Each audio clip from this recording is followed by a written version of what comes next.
കയ്പുള്ള പാവയ്ക്കാണോ? കയ്പ് മാറ്റാൻ ഒരു ടെക്നിക്കുണ്ട്. കാടിവെള്ളം. അതെ, പാവയ്ക്ക് കഷ്ണങ്ങളാക്കിയ ശേഷം കാടിവെള്ളത്തിൽ കഴുകിയാൽ പാവയ്ക്കയുടെ കയ്പ് കുറയും കേട്ടോ.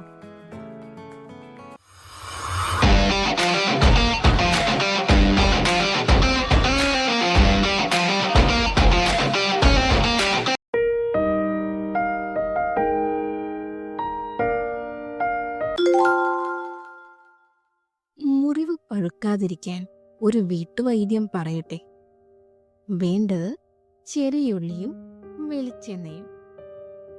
ചുവന്നുള്ളി ചതച്ച് വെളിച്ചെണ്ണയിൽ ചാലിച്ചിട്ട് മുറിവുള്ളിടത്ത് പുരട്ടുക. ഇങ്ങനെ ചെയ്താൽ ആ ചെറിയ മുറിവൊക്കെ പഴുക്കാതിരിക്കാൻ സഹായിക്കും കേട്ടോ.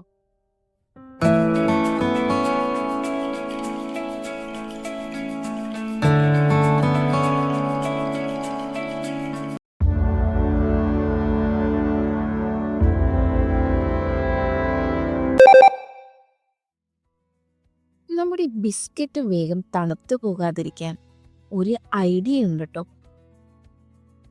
കുരുമുളക്. അതെ, ബിസ്ക്കറ്റ് വയ്ക്കുന്ന പാത്രത്തിൽ 2-3 കുരുമുളക് ഇട്ട് വെച്ചാൽ ബിസ്ക്കറ്റ് വേഗം തണുത്തു പോകില്ല കേട്ടോ. നിങ്ങൾ ഉറപ്പായിട്ടും ഇതൊന്ന് ട്രൈ ചെയ്ത് നോക്കണേ.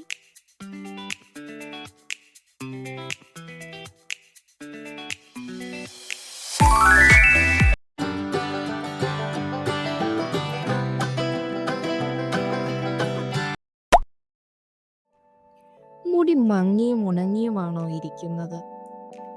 എന്നാൽ ഇതാ ഒരു ടിപ്പ് പറഞ്ഞു തരാമേ.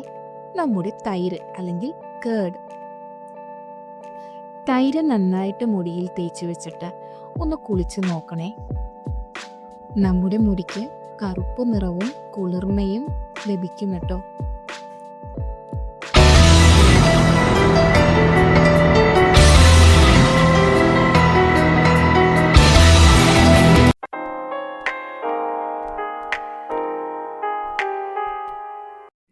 പച്ചക്കറികൾ വേവിക്കുമ്പോൾ നിറവും രുചിയും നഷ്ടപ്പെടാറുണ്ടോ? അതിനൊരു സിമ്പിൾ ട്രിക്കുണ്ട്. ഒരു നുള്ള് പഞ്ചസാര ചേർക്കൂ.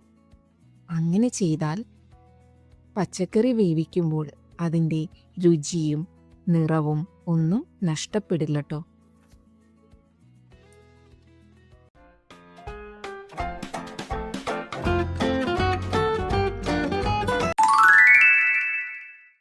മുട്ടശ്ശൂര പൊടിക്കൈകൾ.